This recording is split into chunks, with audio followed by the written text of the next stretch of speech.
Hello everyone, and welcome to the Dice Commando YouTube channel. I'm Andrew, with you here as always. This is the Commando Cast, a video cast about all things Star Wars Destiny. This video and others like this one are possible thanks to viewers like you. Please show your support with a like and subscribe, and be sure to hit the bell notification icon so you don't miss any new videos. If you want to get involved with the channel, consider becoming a channel member. There are many benefits to channel membership, including access to our Discord, exclusive deck tech and strategy videos, and the opportunity to help create channel content. I want to sincerely thank all our channel members, as I truly couldn't do this without your support. You guys rock. Go Commando. It's no secret that I have a borderline unhealthy obsession with redeploy weapons in Star Wars Destiny. My addiction to value in gaming is so firm that I would often eschew a massive die weapon merely because it didn't have that little, but important, keyword. Anyone who has watched even a few Commando casts over the years is likely aware of my unhealthy obsession with the card Holdout Blaster. I had called over and over for its reprint.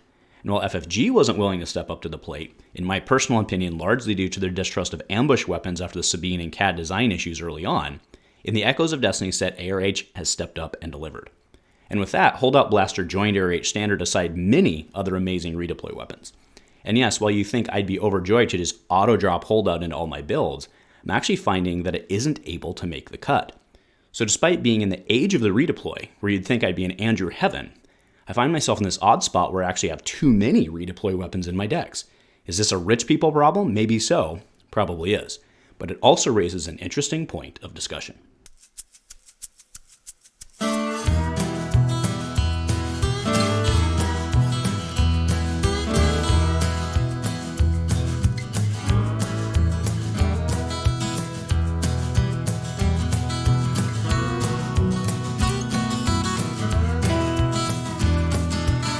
Hey there, Star Wars Destiny folks. Welcome back to Dice Commando and the Commando Cast. Thank you very much for tuning in for Destiny Friday this week. I hope everything's been going well and that you are ready for the holidays. I don't know that I'm personally mentally ready for the holidays, but they're here and they're coming. So get ready one way or the other, right, Andrew? So yeah, tonight talking about redeploys and the current meta and the current shape of things. And the poster child for tonight is most certainly Holdout Blaster. I shouldn't say the poster child, but the card that we're going to be referring to most is Holdout Blaster. Again, it's one of the most fundamental weapons. It's probably the most fundamental weapon in Destiny. And, like I mentioned earlier, it's no secret that I loved, even if just nostalgically, Holdout Blaster. And while most of you guys know that I've wanted it to be reprinted, maybe less understood why. And believe it or not, it wasn't just for the gun itself. Rather, it was because I thought that Holdout Blaster provided the perfect baseline for Destiny, because it was, after all, the fundamental weapon that set our ultimate baseline expectations for really what a weapon should look like in Destiny. And to that end, my belief then and still now is that it's really that if we ever hit a point where Holdout Blaster was legal but not seeing play because there were better options, that it would serve kind of a signpost that maybe things had gone a little too far. And that was really the impetus for today's video, because when building and tuning my favorite deck in the meta right now, which is Bo-Katan, I've actually hit the point where I had too many redeploy options, right? Which, again, isn't like a huge problem to have. But when every deck in your or every weapon in your deck has redeploy, that's kind of weird. And maybe it's not weird, but it's certainly not what we're used to. And fundamentally going through that, Holdout Blaster hasn't actually been able to make the cut because there's so many other redeploys that are just better, right? So, Holdout Blaster's up, against these guys, right? So up against insanely good weapons like Westar and Bow Rifle, not to mention Vibro Cutlass, which is crazy good in a 2-wide with yellow. And yes, the Executor Axe only works in certain builds with certain characters, but even with 2 blanks, that special really makes it take the cake over Holdout. And just to be clear here, I'm not pooping on Holdout. I'm not. It's a gun-based, in a gun-based build of the right color, Holdout can still be an absolute gem. But coming back to my original point, when we have cards like Wester Bow Rifle, Holdout is on the edge of the playable category. It begs the question of have we come too far? So what I kind of wanted to do was really kind of go back in time in Destiny and kind of go through functional redeploys over, kind of the course of the game and why we really got to where we did kind of in Convergence, where we didn't have as many of them and only certain colors really had them. So we kind of hit this weird point in EAW and early Legacies where it felt that red-yellow based villain which at the time was forming a significant cornerstone of like the 3-wide decks, right? The Phasma Troopers, 5-die Villain, etc. It almost felt to a certain extent like they had access to too many redeploys. And that's not to say that they had too many redeploys, it's just that they had way more than other factions did, right? Holdout L30, F11D, later on Donderbus were the cornerstones of, many a deck, like I said, from Phasma Trooper to 5-die Villain to many others, right? So alongside Hidden Blaster, which was the Legacies card, which granted didn't have redeploy, but alongside that card, it formed kind of an eight upgrade core to many of the decks from that time. And it did indeed cause some limitations to Destiny, not so much from the decks I'm speaking to, but kind of in some other capacities. Now, during the Way of the Force and the early Across the Galaxy metas, which in many aspects I consider to be kind of the height of the true Destiny metagames, kind of the golden age of Destiny, really, right? Before we start getting Ewoks and droids and stuff like that, right? I mean, like I said, it's just my opinion. When I think nostalgically back on when I enjoyed playing Destiny the most, it was probably Way of the Force, Across the Galaxy. Anyways, so back in that era, kind of the classic redeploy, or the classic use of the redeploy, I think was really, if you looked at how redeploys kind of worked within, let's just take Blue Hero for an example, right? But basically looking at all of the blue upgrades itself, right? Redeploys served a much different purpose in the identity of those blue-based decks back then, right? So what you would do is you'd play your 2-drops, your Shotos, your Ancients, whatever it may be, and you'd get use out of them, and then prior to losing your character, you'd put down your 3-drop redeploy as an overwrite, basically to save you the value, right? If you drop your Dagger, your Heirloom, whatever it may be, and it's not that card was necessarily, it was, had a better die and stuff. It's not that this necessarily was better than your 2-drop. It's just what you were trying to do was use your redeploys to save you value. And the other part of that reason was, yes, hard casting a 3-drop redeploy was a hard task back then in a rarity, which is a lot easier to do today, right? And I reference Vibro Cutlass, right? Vibro Sword. Vibro Sword, yes, is 4-drop, but it's functionally a 3-drop, right? And we see it get hard casted a lot these days. So, again, hard casting it was a harder task because, and it should have been, because back then, once it was out, you had a massive value advantage for the rest of the game. So, okay, that's where we're at today, and fair enough, right? But what I wanted to do, I actually went back through and I looked at some of the data, and it's actually closer. It feels it's actually a lot closer mathematically than it feels, right? So Awakenings plus Legacies, right? If you look back at the original 2 blocks, they had 22 cards in total with redeploys with an average cost of 2.64. Now, do note that one of those was Hate, which is not functionally a die card. Legacies plus Convergence had 34 total, but again, we had a couple of those like Modular Frame and Hate as well. Current ARH, right? Current ARH has 26 total with an average cost of 2.5.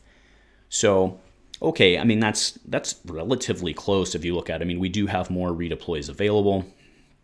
They're a little better, but so is all the characters and everything these days, right? So that's, and by a little better, they're a little lower. The die impact, the average cost is a little lower. The die impact is a little higher.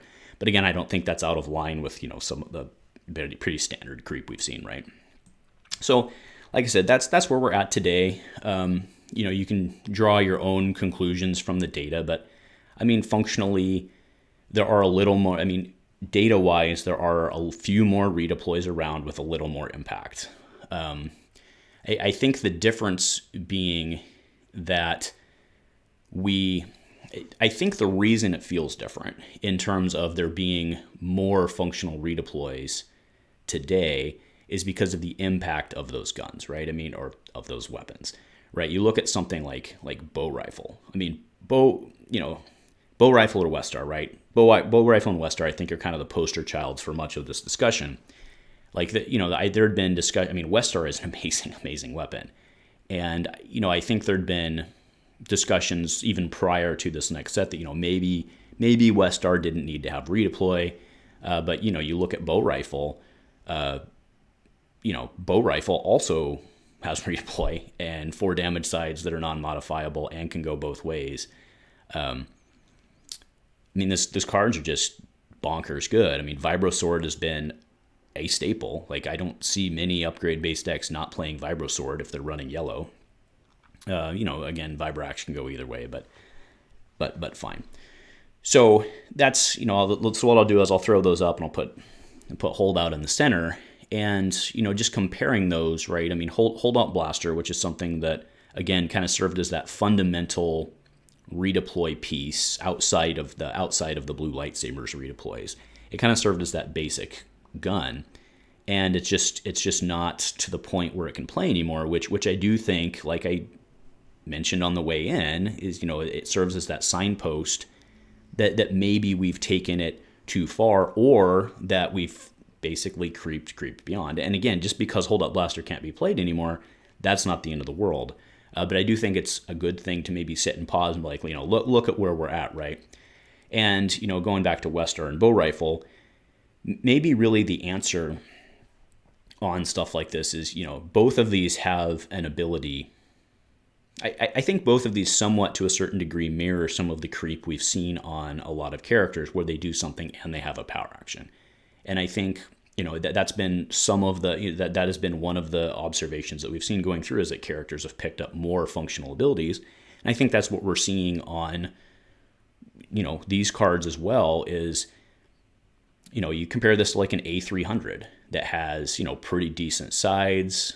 Yeah, and that's not legal in ARH standard anymore because it rotated out with convergence, which is fine, right? But you look at that, it's just a basic redeploy gun, right? And these are basic redeploy guns with arguably better sides that also have an ability, right? So I think the design there's in line. I think the design there essentially is in line with what we're seeing kind of across the board, and that doesn't mean it's a bad thing, right? Because the design challenge here is real, right? Because at this point, if a 2-drop doesn't have redeploy, it's probably not worth designing. And on the flip side, if you try to creep it such that it is, meaning it doesn't have redeploy and it is playable, then it's probably too good, right? I mean, again, I look at Bow Rifle, right? Bow Rifle, like, if you're a 2-drop redeploy, like if you're a 2-drop that doesn't have redeploy that you want to play over Bow Rifle, like, what is that doing? So, that's one thing to think about. Now, another place here where I think a lot of the ARH design thoughts here are essentially that, I mean, just looking at it, this is just my own conclusion. I have no interior data or knowledge on this, right? But I think functionally, when you're looking at it, I think functionally what they've essentially decided to do is say any, abilities don't redeploy and weapons do, right? I mean, I think functionally that's where we're at, right? And if you look at some of the ability, I mean, the new Ataru ones are pretty good. So anyway, that's just kind of, we are definitely in the age of the redeploy right now. And the question is, where do we go really from here? Do we just expect every weapon to have redeploy? Okay, and if we do, then what does that really mean from deck building? Because, again, I'll take us back to the way it used to work, right? Old Man Andrew, the way it used to work was that you'd play a number, you'd have, let's say, 11 upgrades in your deck, right? That was always kind of the number, 10 to 12 upgrades in your deck was always kind of where I liked to fall.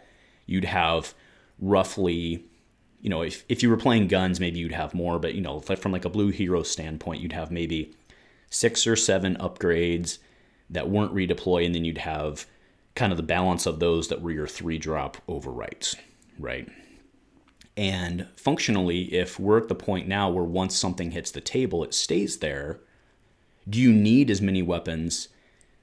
Maybe you do from the draw standpoint, because not getting dice on the table sucks, right? But you see what I'm saying is there's a balance here. It's like, it always used to be, in Andrew's head, for example, it always used to be that I need roughly 10 to 12 upgrades. Well, now if all those upgrades are always staying on the table and I don't have to worry about losing their value, maybe I only need 9, right? Maybe that's like the new sweet spot.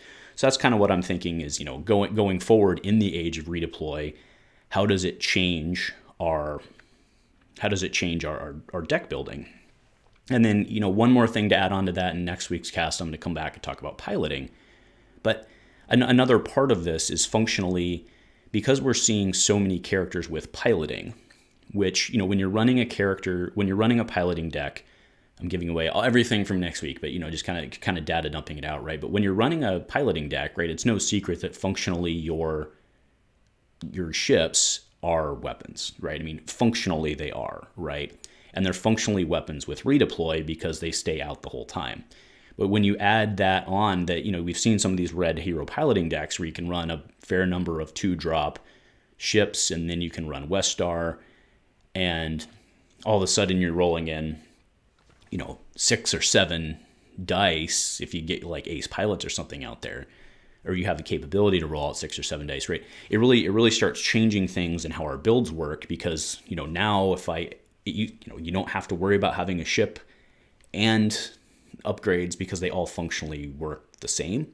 And by worry about, I mean, like, you can do both, right? You don't have to basically pick and choose because they all functionally work the same, right? I mean, do you care, with the exception of eject or something that spots a pilot or something that spots a piloted ship, do you functionally care if you're rolling in while piloting a ship, a 2-drop ship, or do you functionally care if you're rolling in with a gun that, again, stays on the table the whole time, right? And like I said, aside from the card effects that interact with that, I think functionally they work the same. And maybe that's the intended design, right? Maybe that's the sweet spot that we've all kind of decided that everything works on together. And if so, that's completely fair. But it's just kind of this weird spot where there's no real trade-off. There's no real value trade-off for having redeploy anymore. Everything has redeploy, but maybe that's what we need to do to keep it on level with ships. So I don't know.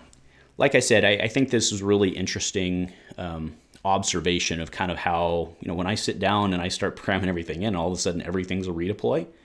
It very much changes the environment of those type of decks, because it really, really does give them an advantage, because you don't need to necessarily worry about as much your characters going down at the wrong time as you have to. You used to have to make sure that you could have the redeploy, get it out before you lost it so you could maintain the value. And now as soon as you throw down a 2-drop, it's in the game the whole time. That does change. It does change the environment of Destiny. I'm not saying for the worse. I'm not saying for the better, but it's definitely something to consider when moving forward on our design and kind of our thought process about the whole thing. So anyway, hopefully you guys understood what kind of my thought or observation was today. Like I said, it's not a good thing or a bad thing. It just is what it is. And realizing that means we need to maybe change our philosophy on how we build our decks and how we approach the game these days. So anyway, that'll do it for me. Let me know what you guys are thinking. Again, please have a happy holiday season. Stay safe during your travels. And yeah, so thanks for joining me today, folks, and go Commando.